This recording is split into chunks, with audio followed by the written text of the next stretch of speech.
This is CGTN, China Global Television Network.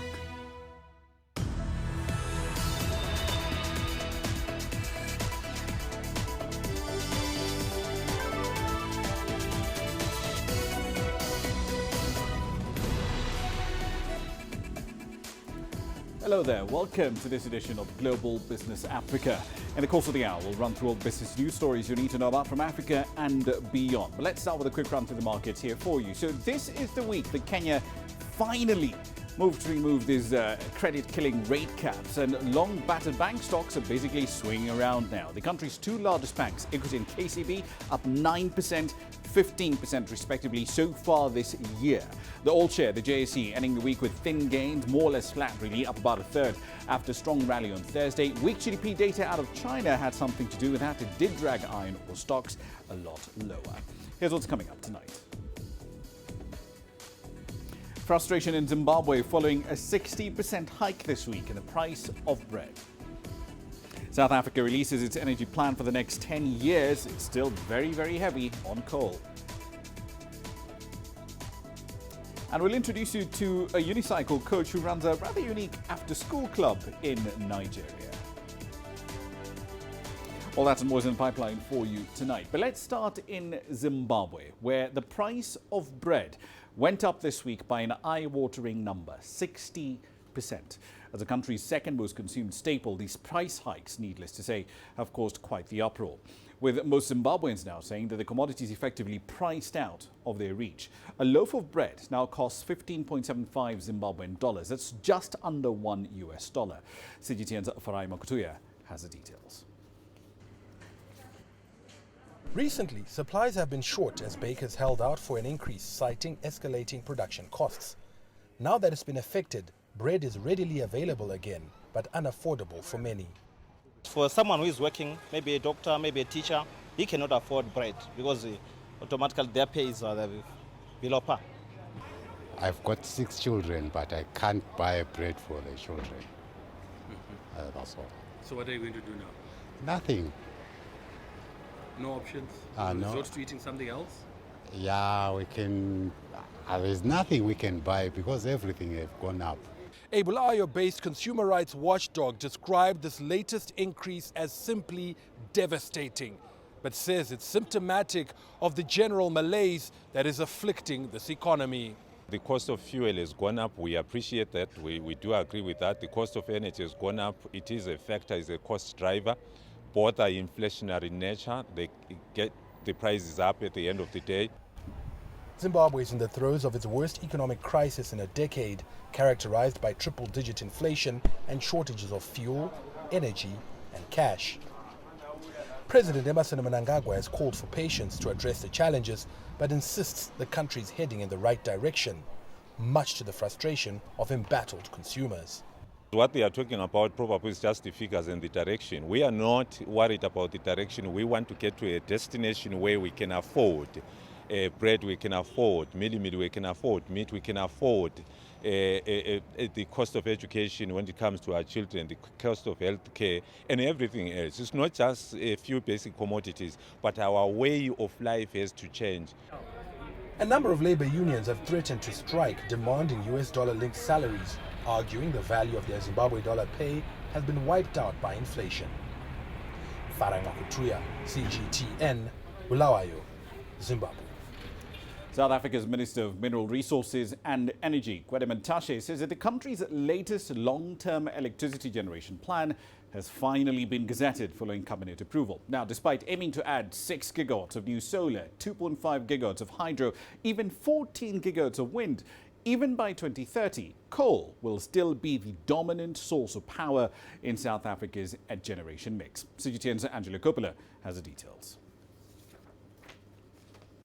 The plan was announced on day 3 of national rolling blackouts that has seen productivity in the country plummet. This as Eskom scrambles to repair damaged power units. The document is very similar to the plan discussed in March, which was rejected by organised labour.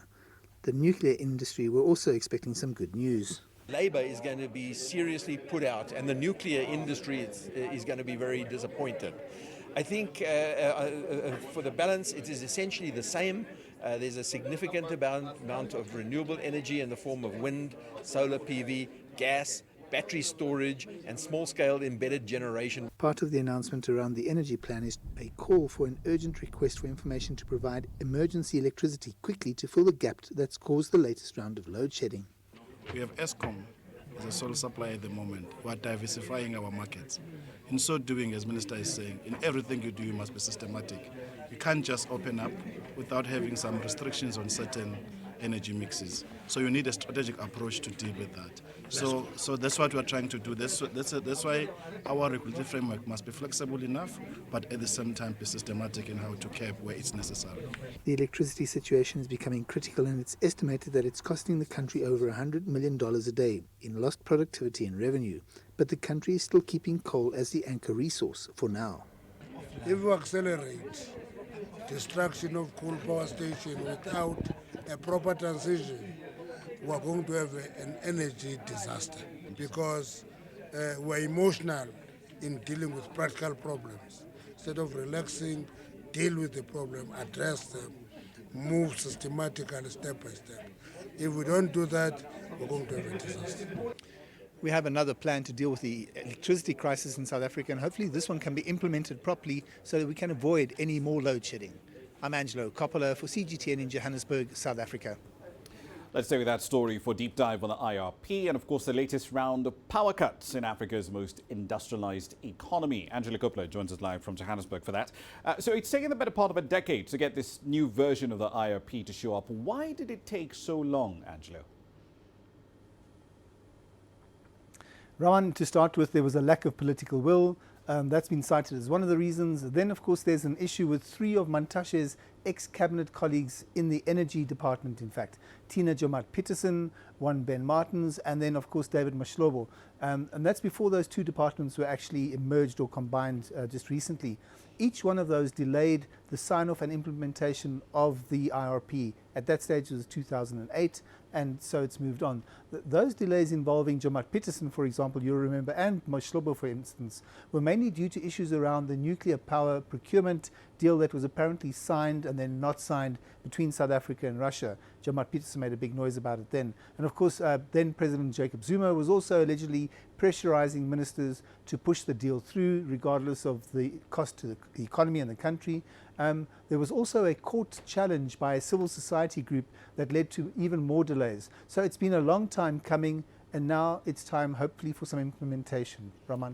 Right, we're also seeing, as part of the plan, an extra 6 gigawatts of solar generation capacity to come online at least over the next decade. That's a pretty ambitious outlay, but is this all going to be done by private power producers, or is Eskom going to have a cut of it?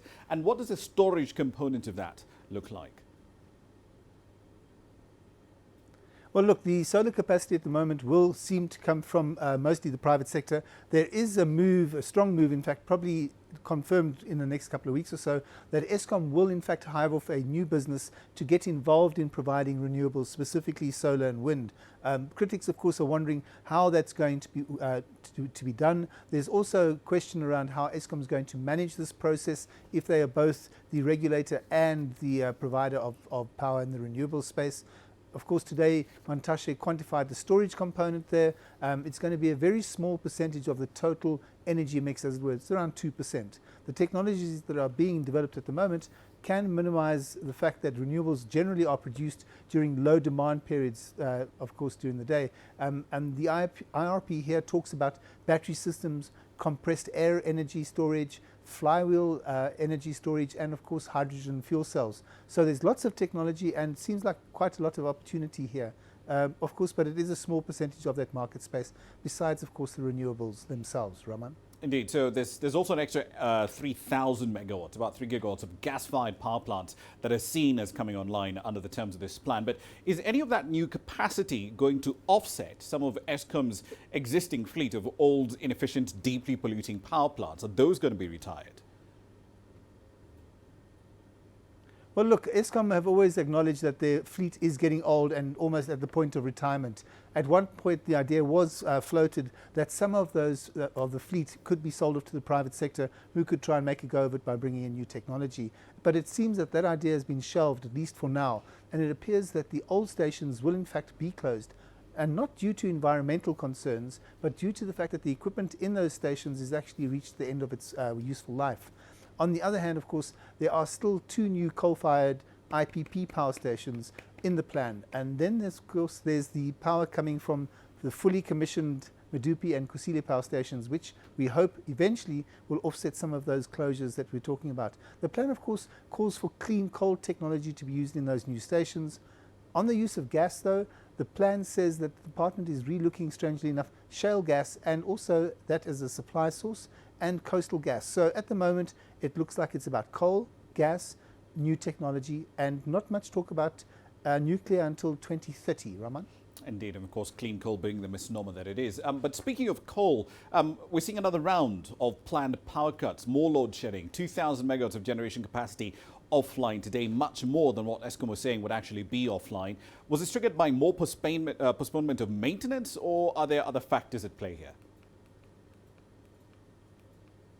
Well, look, it sounds like it's all about the neglect and the lack of consistent maintenance that dates back at least 5 years, if not longer than that. We were warned yesterday, in fact, that another 3 units on the grid were under threat. And that prediction, of course, came true this morning when we moved from stage 1 to stage 2 load shedding, which means we doubled the time that certain areas in the country were off in terms of being powered by any part of the grid.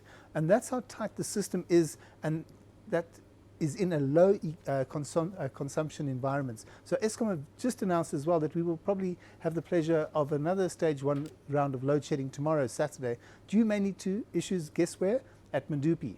Yesterday we saw cell phone footage of a coal bunker that had been overfilled, which led to the unit automatically shutting down, which is probably why we went to load shedding stage 2 today. And then in the afternoon we caught wind of an administrative blunder at the DMRE. The department happened to publish the wrong version of the IRP this morning. It realized its error and of course then replaced the offending document after apologizing. Not a big deal, some might say, but it goes to the credibility of the DMRE, something that Minister Mantashe has been working very hard at restoring after his 2 predecessors managed to bungle their way through their terms. So the DMRE hasn't really done itself any favors at the moment, Raman. Indeed, and of course, so far no one's been held to account for any of the blunders at Medupi. Angela Kopler in South Africa, thank you.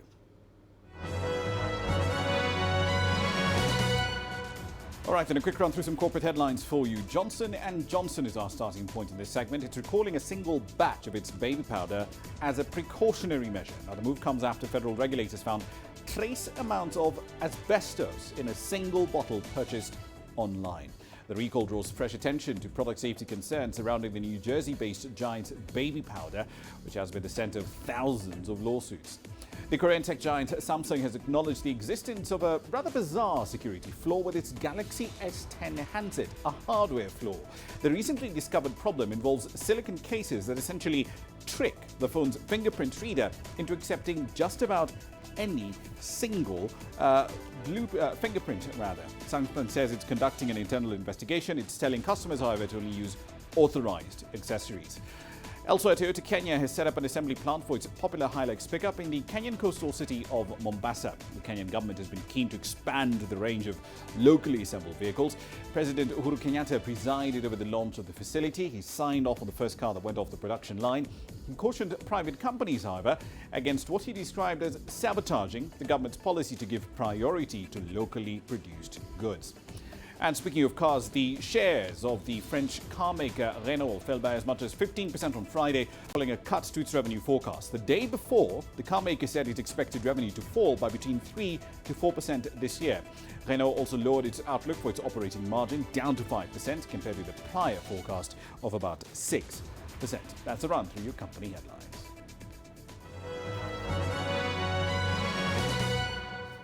You're watching Global Business Africa. Time for a short break. Here's what's coming up next.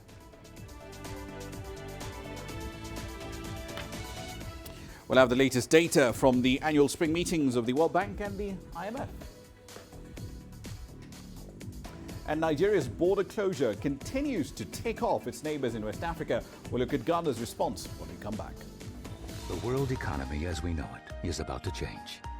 Global business reports highlight emerging markets, developing countries, and dynamic sectors worldwide.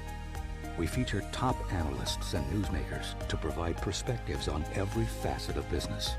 From an on-the-ground perspective, we provide you with balanced and objective assessments. Fast, sharp, and insightful. Global Business. Only on CGTN. Every story starts out like this. Okay. We'll head up now. But beyond the rush of the numbers, there's always a more fundamental question. What happened? Who has been affected? When market-moving decisions are made, who's responsible and why? Let's get some reaction on ground. Joining us in Johannesburg is Sutra Naidoo. Hello, Nairobi. This is how all stories begin. See how they end. Only on Global Business.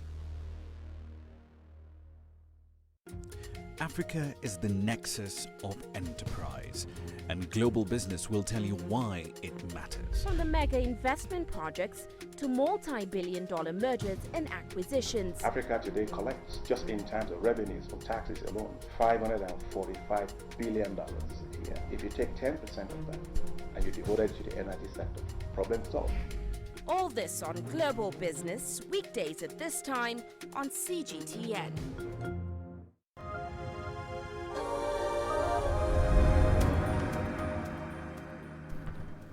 Welcome back to the program. Now, the annual meetings of the World Bank Group and the International Monetary Fund are on in Washington. The meetings, of course, to bring together the heavy hitters in the world of finance, central bankers, ministers of finance and development, legislators, private sector executives, and representatives from civil society organizations and academics. They're all there to discuss the current issues of global concern. They're also releasing the just released regional economic outlook on sub-Saharan Africa. Right then, so let's talk about what exactly is in this report. Simon Marks has been covering the annual meetings of the World Bank and the IMF. He's live in Washington, D.C. Right now. So Simon, the fund says that growth is going to be a lot slower than previously forecast in over 60 countries, or rather 60% of the countries in the region. Why is it revising its forecast slower? What's happened? Well, I think, Ramah, in essence, this is the fund reacting to rising trade tensions around the world and also to concern about increasing political tensions in certain parts of the world. I mean, bear in mind the narrative of these IMF World Bank meetings over the past several days has essentially been framed by the trade war that the United States has on its hands with China at the moment, and, of course, the threat of a trade war between the United States and the European Union. And so that is really fueling the downward nature of these revised forecasts, with International Monetary Fund economists saying they are worried about the global impact of all of that instability. They are worried about falling manufacturing data that they see in key parts of the world, and they're also concerned about what they call prolonged trade uncertainty. In other words, they have no idea when all of this is going to end, and therefore they're taking the cautious path here and downgrading their expectations for where the world economy is going to head over the course of the next 12 months, nervous as they are about the direction of all of those issues moving forward. Indeed, roughly half of sub-Saharan GDPs is two countries. It's South Africa and it's Nigeria, and growth forecasts for them are still pretty low. 2.3% this year for Nigeria, 0.7% for South Africa. From the fund's view, what's holding back these two economies?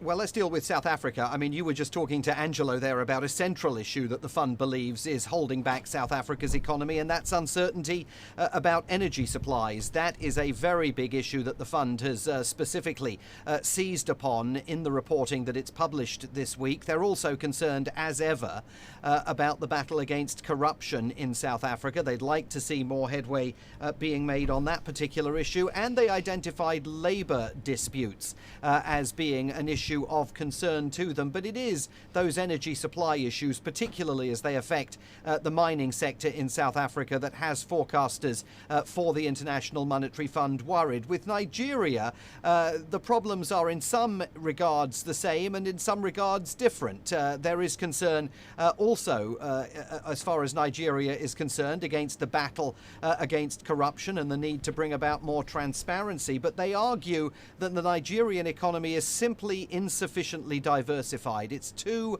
overextended and focused on crude oil production, and they really want to see more diversification within the economy. They also want to increase what they describe as fiscal capacity, and that basically means the capacity of the Nigerian government to get Nigerian citizens and companies to pay taxes. They want to see more money going into the Nigerian treasury in a bid to boost the diversification issues that they have identified as being a drawback specific to Nigeria. So they've got concerns about both economies, and that, of course, is further framing their general view of what's happening in the sub-Saharan region. Of course, and there's a massive laundry list of issues that need to be sorted out in Nigeria. One last question for you, though. 7 countries in debt distress, another 9 countries, including some pretty high flyers here, at high risk of debt distress. Ghana, Ethiopia, Zambia among them. But the IMF is particularly concerned in this report about high levels of commercial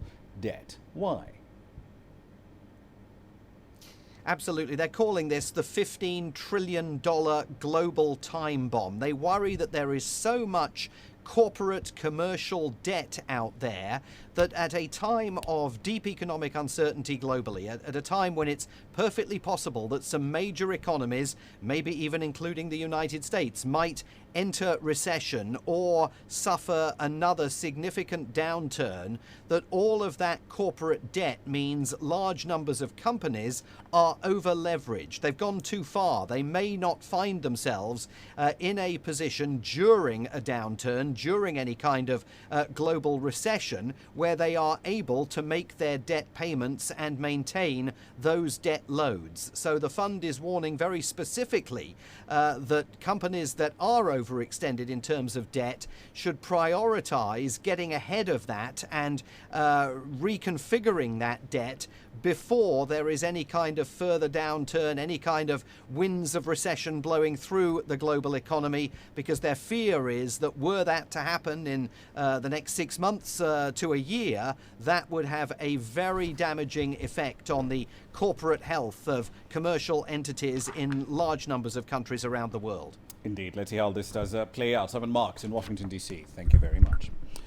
Now then, let's head over to West Africa. Traders in Ghana are accusing their giant West African neighbor, Nigeria, of unfair trade practices. Now, this is because of the closure of the Nigerian border with Benin. It's led to exporters' goods worth millions of dollars essentially being stranded for months now at the common frontier. Nigeria closed its border some 2 months ago. At the time, authorities said they needed to end the smuggling of goods like rice.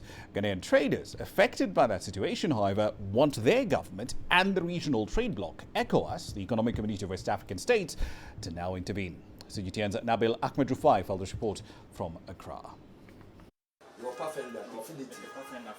Car parts dealer George Esiedu is one of many traders in Ghana whose goods are stranded at the Nigerian border. He says he's not been able to move his goods out of Nigeria for 2 months. I am very worried about the situation. I fear some of my goods could get destroyed by heat as they remain at the border. And businesses like George's won't be able to survive indefinitely under these conditions. George Esiedu says he took a loan from the bank to invest in his business. As his goods remain locked up at the Nigerian border in Benin, he is struggling to raise the money to pay back. Nigeria closed its border in neighboring Benin in a move to stop what it says are inferior products and also rice from being smuggled into the country. Africa is trying to open its market up to over 1.2 billion people on the continent through a continental free trade agreement. Some traders say the situation in Nigeria could affect its implementation. This continental free trade agreement that all the African countries have signed and is supposed to come into effect next year. If these are some of the things that countries like Nigeria are going to do, then I don't think the continental Africa free trade is going to work. Ghana's Ministry of Foreign Affairs says it has begun negotiations with the Nigerian government to resolve the situation. Meanwhile, Nigeria's government says its land border with neighboring countries will remain closed until 2020. I think the earlier the better. The ECOWAS Commission and, for that matter, the Ghana government engage in Nigeria for them to open the border as soon as possible so that there will be free movement of goods, people and services. George Esiedu says it is more expensive to use alternative routes to move his goods out of Nigeria aside the border in Benin. If the border isn't opened soon, he may not be able to restock his warehouse with goods. Nabil Ahmed Rufai, CGTN, Accra, Ghana. Now, often on this program, we talk about Nigeria in the context of oil. But the country does have several minerals and a mining industry, albeit a rather small one. But it has seen some interesting developments over the last couple of years. Most of its potential, though, is still untapped. The mining sector, leave oil out of the picture, the mining sector contributes less than 1% of Nigeria's GDP. CGTN's Kelechi Mekalam explores how this can change. An array of some of Nigeria's finest precious stones and mineral resources all under one roof at this year's mining conference. Government is interacting with industry players from over 22 countries. They're seeking ways to harness the economic benefits of mining. Nigeria's mining sector has been identified as a viable option for economic diversification, and the country is repositioning itself as the next destination for investors. We want to assure all prospective investors that we are willing to cooperate and give them the necessary backing to thrive in this economy. The federal government is relaunching the economy on the path of inclusive and sustainable growth through the Economy Recovery Growth Plan, ERGP.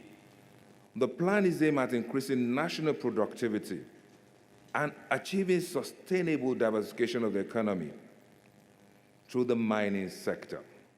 There are sufficient mineral resources in Nigeria to kickstart a boom in the industry.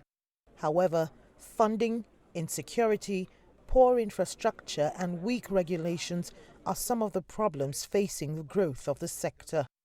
Illegal mining too has been thriving, and government has not been able to harness the enormous potential from the mining sector. The quick way for the government to benefit from these resources is by virtue of taxing the companies that mine these resources.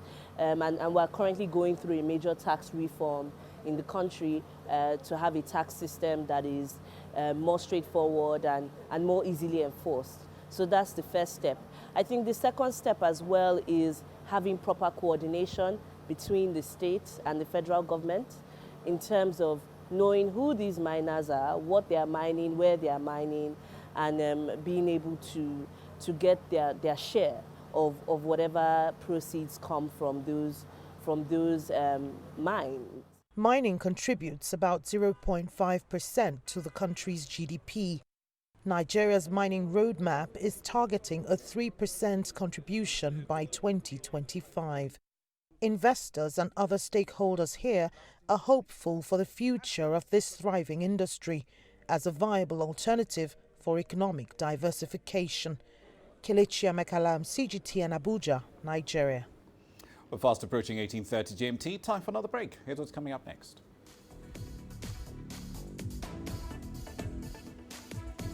The UK Prime Minister is confident he'll get support for his Brexit deal in the next 24 hours. And would you buy a luxury car from Russia? We'll explore that question when we return.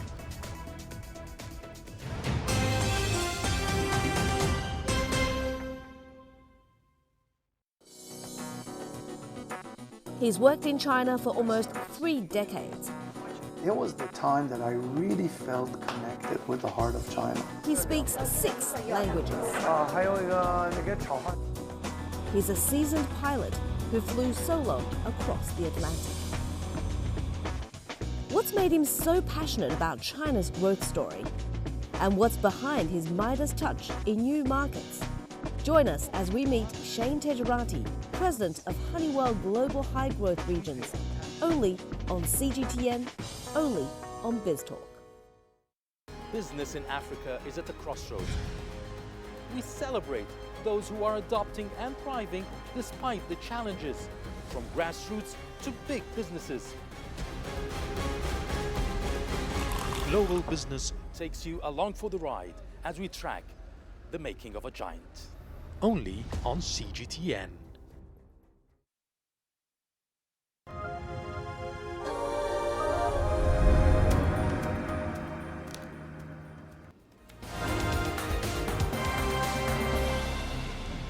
Welcome back to the program. These are the stories making your headlines at this hour. Starting in Sudan, talks between the government and opposition groups have resumed. This comes in the wake of Khartoum's pledge to investigate alleged fighting in the Nuba Mountains region. The Sudanese government is also in the process of withdrawing troops from opposition strongholds that were captured earlier on. The United Nations High Commissioner for Refugees says desperate African migrants are literally paying their way into detention centres in Libya. Their hope is to be resettled outside of the North African state and to escape being abused and kidnapped. Elsewhere in the world of health, the World Health Organization has welcomed the approval by the European drugs regulator for an experimental vaccine for protection against Ebola. The vaccine has been shown to be effective so far in protecting people against this hemorrhagic virus. And Kenya's launched a vaccination exercise that will see 800,000 10-year-old girls vaccinated against HPV. That's the human papillomavirus. It can lead to cervical cancer. The mass vaccination exercise can be considered to be a pivotal moment in the fight against disease and is welcomed by cancer survivors. That's a run through your headlines.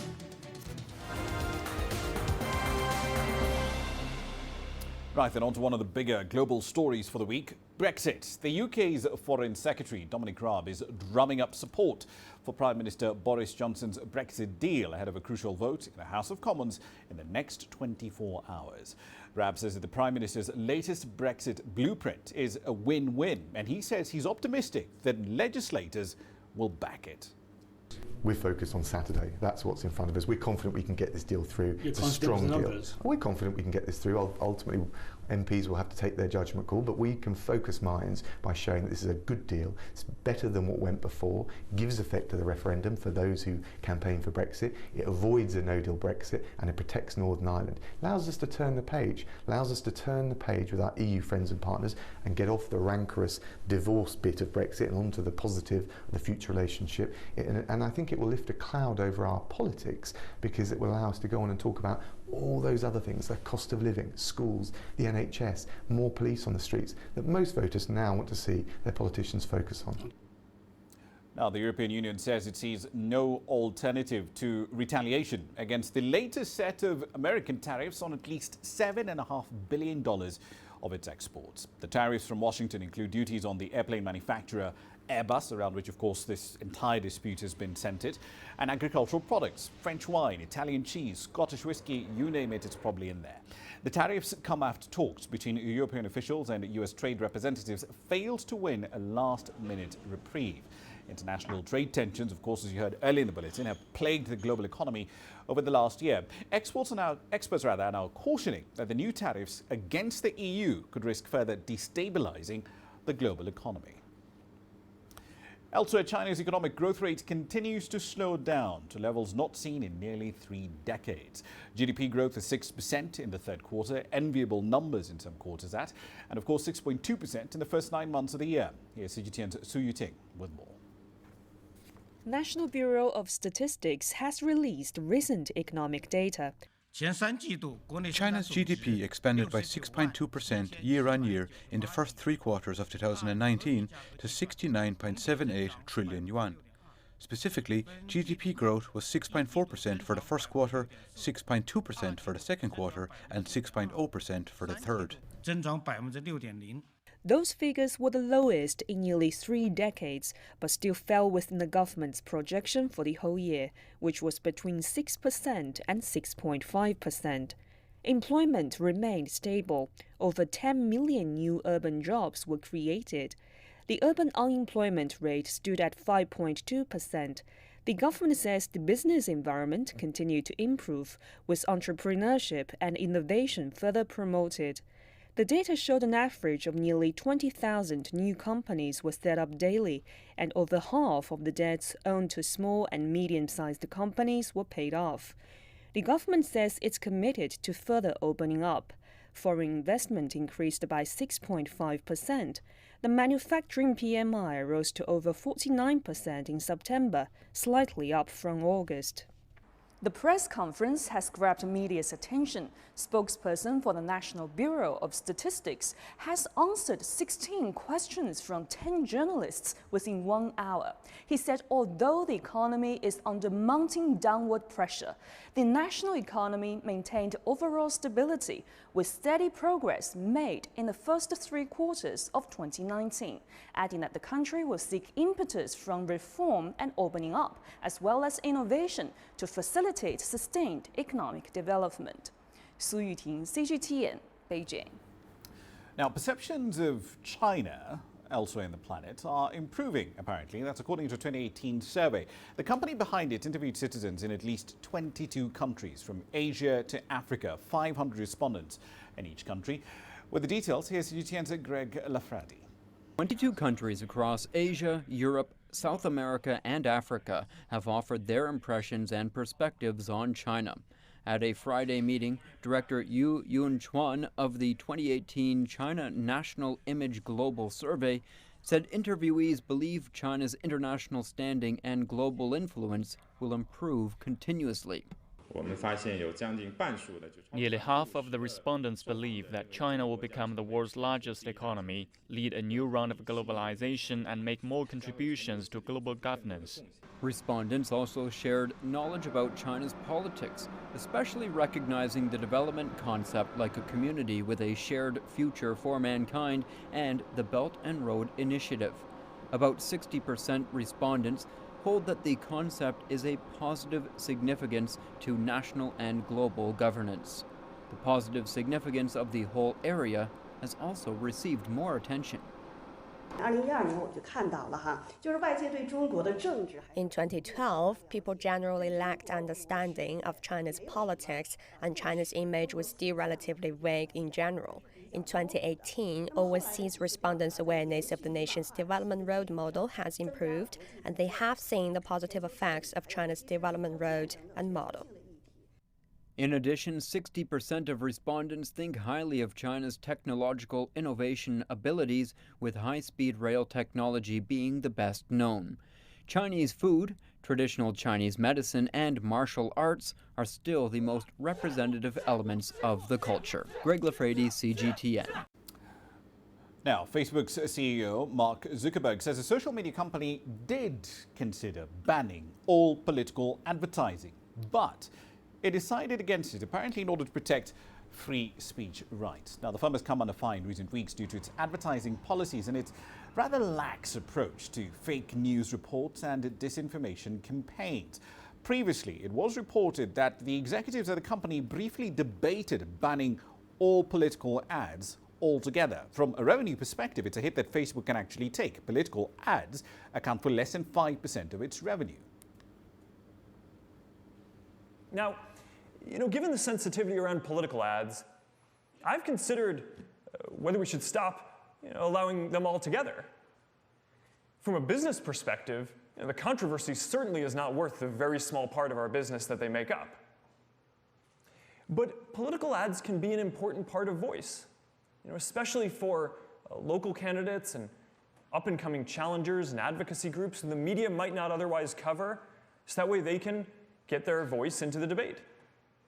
Banning political ads favors incumbents and whoever the media chooses to cover.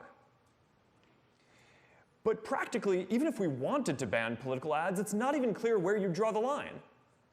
Right? There are many more ads about issues than there are directly about elections. Would we ban ads about healthcare or immigration or women's empowerment?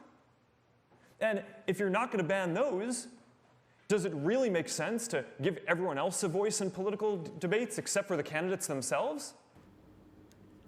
So then, from Louis Vuitton to Chanel, Pick a luxury brand and name it. Research suggests that more and more Chinese millennials are embracing the world of luxury products. CGTN's Yang Qingxi explores how these digital natives are now changing the way global luxury brands are engaging with clients to sell their brands. This man and him are both young A-list celebrities in China who are spokesmen for luxury brands. What do they have in common? They command a formidable army of young female fans. China now makes up a third of the world's luxury industries. You can find these upscale stores at major shopping malls in Shanghai. Their posh environment and high-end in-store services has been a key element of the luxury customer experience.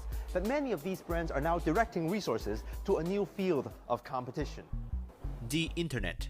I go on Instagram and Facebook a lot to check out what's new with Gucci, Chanel and Dior. Meet 21-year-old Li Hui, part of the new target demographic for luxury brands. This is a classic bag from Furla, and the silk scarf's color has been very popular this autumn. There's been a lot of talk about it online, so I bought it. She is also part of the single-child urban generation with strong financial support from extended family members. People born since 1990 accounts for nearly a third of luxury consumers in China. Also, they based most of their purchase decisions on the internet.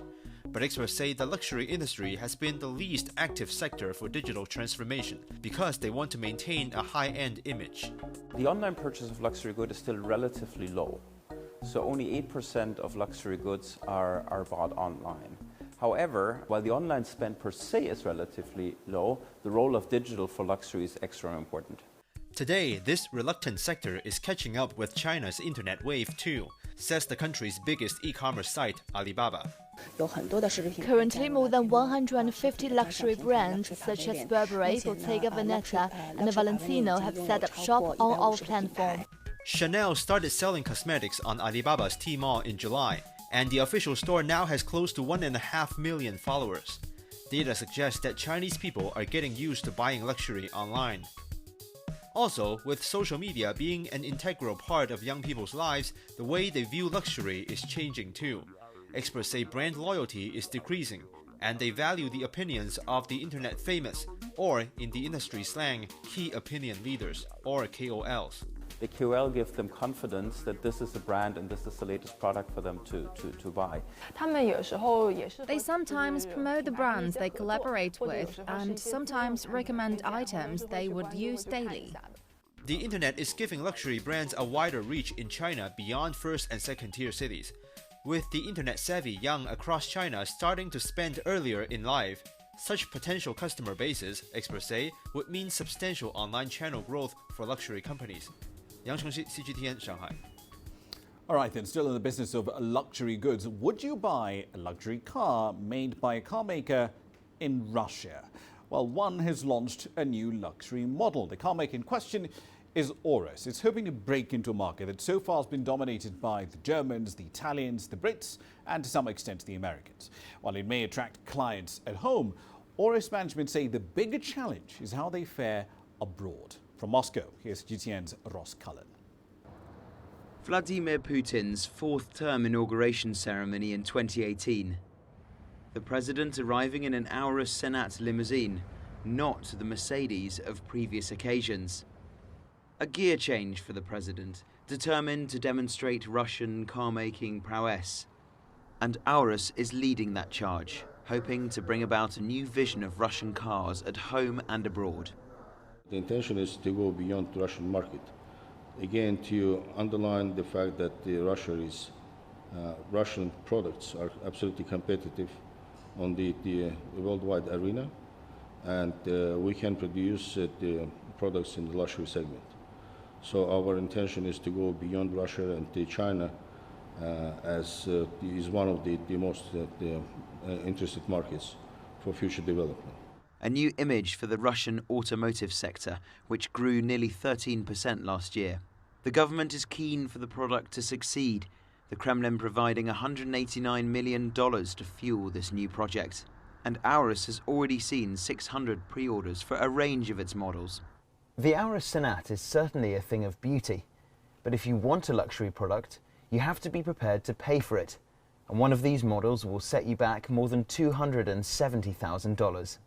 It's not just cars that Aurus is betting on. The company is supplying interiors for helicopters as well, the ultimate in luxury travel in Moscow. But how will the company fare when it tries to overtake its luxury rivals on the road in China? Aurus wants to open a showroom there by 2021. The Chinese domestic auto sector has been shrinking, according to the China Passenger Car Association. But although the luxury market has remained strong, it's not without its challenges. Russia does not have the free trade agreement with China, so the tariffs related to the customs and customs VAT and excise payments will definitely be an additional burden for Aurus to enter the market. The deluxe car market in Russia is awash with foreign firms, and regular consumer cars are also more likely to be European or East Asian.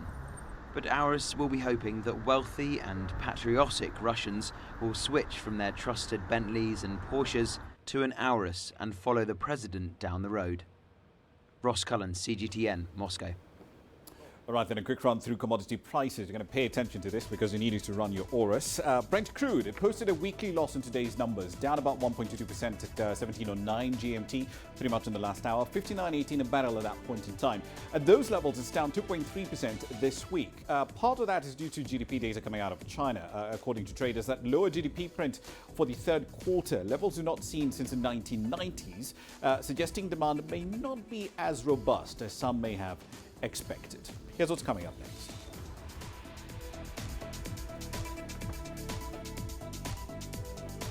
We'll introduce you to a unicycle coach who's running a rather unique after-school club in Nigeria. You don't find the stories of North Africa by sitting on the sidelines.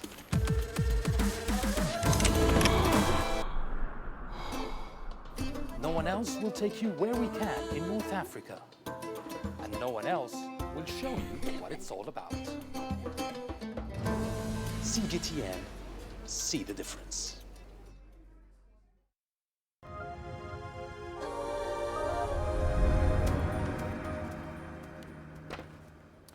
Welcome back. The 8th edition of the Zimtrade Annual Exporters Conference has concluded in Bulawayo in Zimbabwe. Over 250 local and foreign delegates were at that event, which was organized by the country's National Trade and Development Promotion Agency. As CGTN's Farai Mokutuya now reports, the message coming out of this annual event is that a total rethink is needed on how to do business in Zimbabwe. These are the geese laying the golden eggs. Some of the country's top exporters who are earning much needed but still scarce foreign currency. The current economic turbulence means the export business isn't for the faint-hearted. Increased costs that are creeping up, are not making it easy locally. So breaking even locally is actually a nightmare. So we have to keep pushing exports as hard as it is. We definitely need a lot of export incentives. They need to come back so that we can push our exports. We need solutions for power because we end up using generators, which is extremely expensive. Despite that, they soldier on and are seen helping to circumvent financial sanctions that have frozen some payments destined for Zimbabwe. Our current position, therefore, calls for robust, innovative, collaborative strategies and efforts to build productive capacity and generate value-added exports, and find more innovative ways to effect payments out and payments in. That innovativeness requires rethinking and reforming, an appropriate theme for this year's conference. It forces us to challenge ourselves and to say, okay, fine, yes, I need electricity, but is there an alternate way that I can get energy? I need A, B, C, D. Is there an alternative way that I can actually do it? And what you're actually finding happening right now in the economy is that a number of the exporters have realized that they have to think differently within these areas, and they've started thinking differently, and therefore they've been successful. With conditions far from ideal and economic headwinds battering the country, now's the time to circle the wagons to grow exports. If everybody comes together and it's a collective effort, and I think the President in today's presentation, he was very clear that it's not just about one party coming to the table. All parties have to come to the table. And if all parties come to the table, that is very, very achievable. Zimbabwe is targeting to increase export revenue to $7 billion from the current $4 billion by 2023. Farai Mwakutuya, CGTN, Bulawayo, Zimbabwe.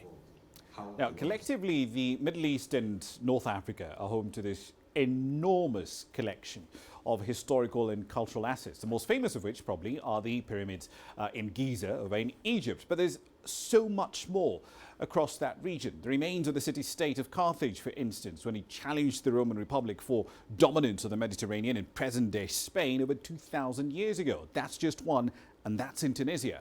So figuring out how to better promote tourism around these assets is the focus of the second joint conference of Arab Ministers of Tourism and Culture. CGTN's Adnan Chouachi filed this report. Tunisian Minister of Cultural Affairs advocated the adoption of an Arab strategy that aims at a certain autonomy of the heritage sector through the creation of ministries that will take charge of heritage in the various countries of the region. A cooperation and partnership agreement has been signed between the Ministries of Tourism and Handicrafts and its counterparts in cultural affairs, aimed at boosting cultural tourism and the diversification of the tourism on offer.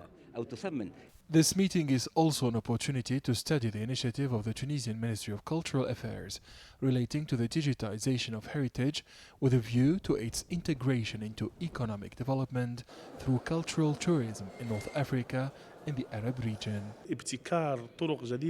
In Algeria, we are digitizing the 100 central museums at the national level and dozens in municipal areas and governorates. The digitization of historic sites is also underway. Tourism Minister Netrabilsi called for further strengthening the joint partnership between the Ministries of Tourism and Culture of the Arab countries through events such as the organization of tourism and cultural festivals that take place at archaeological and historical sites in order to enhance their value. Tunisia is committed to the strategic choices adopted by all the countries of the Arab region. This vision reflects the concern to further promote tourism as well as culture in these countries through mechanisms of common partnership between these two vital sectors. Participants have agreed on a roadmap which provides for the monitoring of the progress of work on the initiative on complementarity between tourism and civilizational and cultural heritage in the Arab region.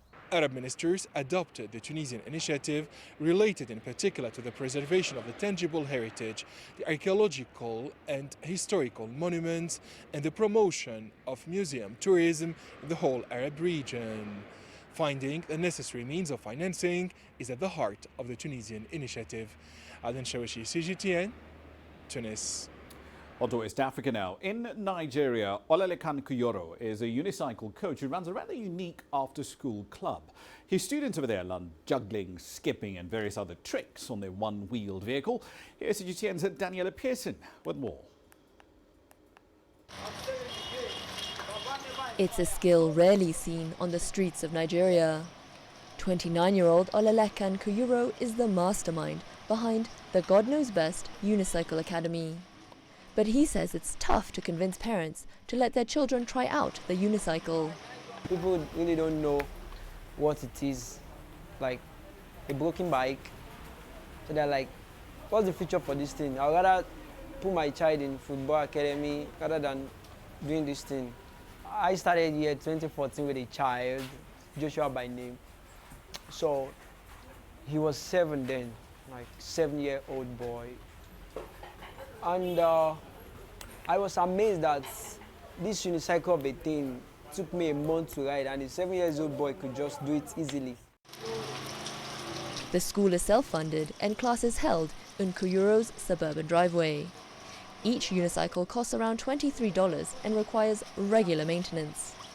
To fund their cycles, costumes and sometimes even food, the kids perform wherever they can. I've been riding unicycle for the past 4 years. Because I like unicycle because it's a new sport. People don't actually do very much. So it looks new to people when they see it with us.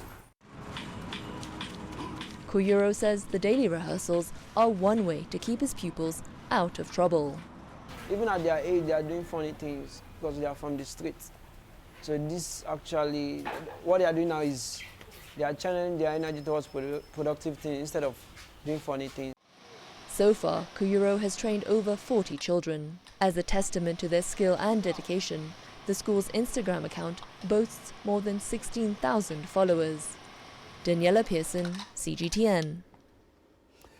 Over 1 million Palestinians in Gaza don't have access to enough food to keep their families properly nourished. Despite the numerous constraints they face there, they're finding rather innovative solutions to the problem, as Noor Harazin now reports. Dependent on international aid for his needs, Palestinian Rafiq Al-Zwaidi is now able to support his family by planting the rooftop of his small house in the Beit Hanun refugee camp located in northern Gaza Strip. These lemon and orange trees have become his main income. Here in Gaza, we have a shortage of citrus trees. So I thought, why not create an alternative to make up for the shortage of the agricultural lands? I used the roof of my house to grow citrus trees, as you see, with existing capabilities. And now I get more than 80% of our needs from this farm. Grappling with extreme poverty and a lack of arable land, local and international institutions in Gaza have been encouraging residents to plant crops on their roofs to earn an income. Ma'an Development Center is trying to help Palestinians feed themselves. The center is transforming rooftops into farms. More than 1,000 poor families are participating. They are growing crops for personal consumption and for sale. The idea of urban agriculture came mainly because of the lack of agricultural land in the Gaza Strip. We tend to use rooftops because of the declining land allocated for farming, as well as to contribute to enhancing food security for the poorest families. By generating income through urban agriculture, the project also aims to promote self-sufficiency, economic empowerment, and community pride. Saeed Abu Nasser is not very different from Al-Zwaidi. He also grew crops on his roof, boosting his family's income. The Food and Agriculture Organization taught Abu Nasser the basics. He told CGTN that now he grows mint, basil, watercress, and tomatoes. I got training from the FAO in urban agriculture. I grow vegetables which I need, and now I am self-sufficient. We developed a rooftop planting project, and we planted another plot of more than 200 square meters. We consume the vegetables we grow, and the rest we sell on the market. Experts say urban agriculture in Gaza reuses existing and neglected urban resources, enables economy members to obtain fresh and safe food, and creates wealth and jobs in a territory where the majority of residents live in poverty. Noor Harazin, CGTN, Gaza.